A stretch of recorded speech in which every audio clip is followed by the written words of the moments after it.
17-year-old Nahel. Juan Branco, what do you make of that denial by the French government that there is a problem of systemic racism in the police? Everyone is conscious in France that France is a segregated country in which there is two parallel societies. One which lives in the suburbs, which is from certain origins, from a part of it, which from Northern Africa and Africa, and a very conservative and protected white elite that lives in the center of the city of Paris. This is for the main central Parisian situation, but you can see a similar configuration in the main cities of France, in Bordeaux, Lyon, Toulouse, and so forth.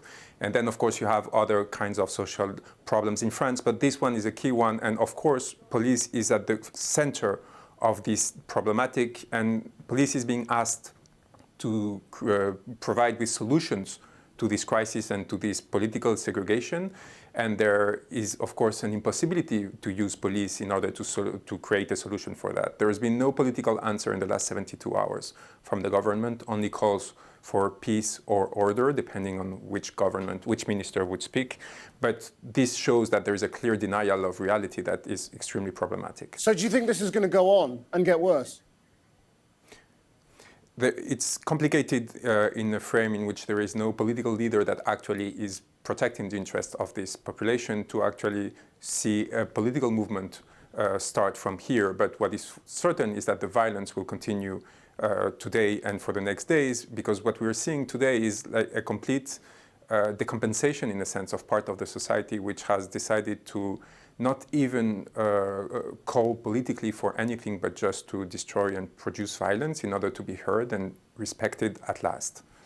Now the parallels between this police killing caught on camera and what happened to George Floyd in the United States are inescapable. But in that case, we saw outrage and anger across the world, really, across all sections of society.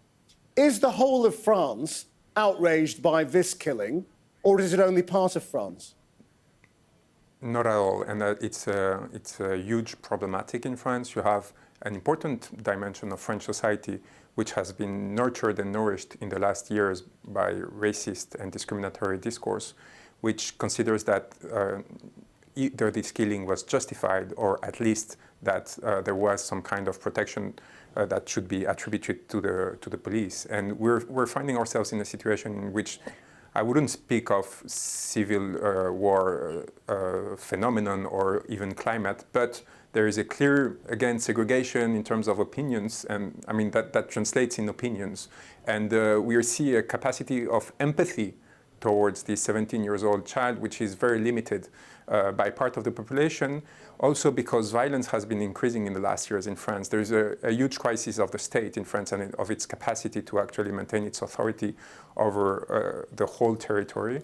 And it has created a lot of suffering and a lot of these discourses which opportunistically take advantage of this situation to put the blame on either immigrants or people from second or third generation. And why are you bringing a civil case when there is a criminal case? Is it because you don't have confidence in that? To be more precise, we're participating, I mean, there is a provision in the French criminal law which allows us to participate in the criminal case as a partie civile, as they call it. So both cases will be connected, or are joined, both the civil and the criminal case. But our organization is legally authorized to participate as a victim because we consider that this is a racist crime. It is linked and caused by racist either motives directly from the person or either structurally because of the situation, because once again, most of the victims of police violence are either politically identified in France, for example, with the Yellow Vest movement, either racially discriminated. So we consider that this is the case, and the law authorizes us to participate in these proceedings, and we will be following and making sure that justice will be served not only for the family of Nahel, but also for all the people who are suffering from these discriminations. Juan Branco, thank you very much for talking to us.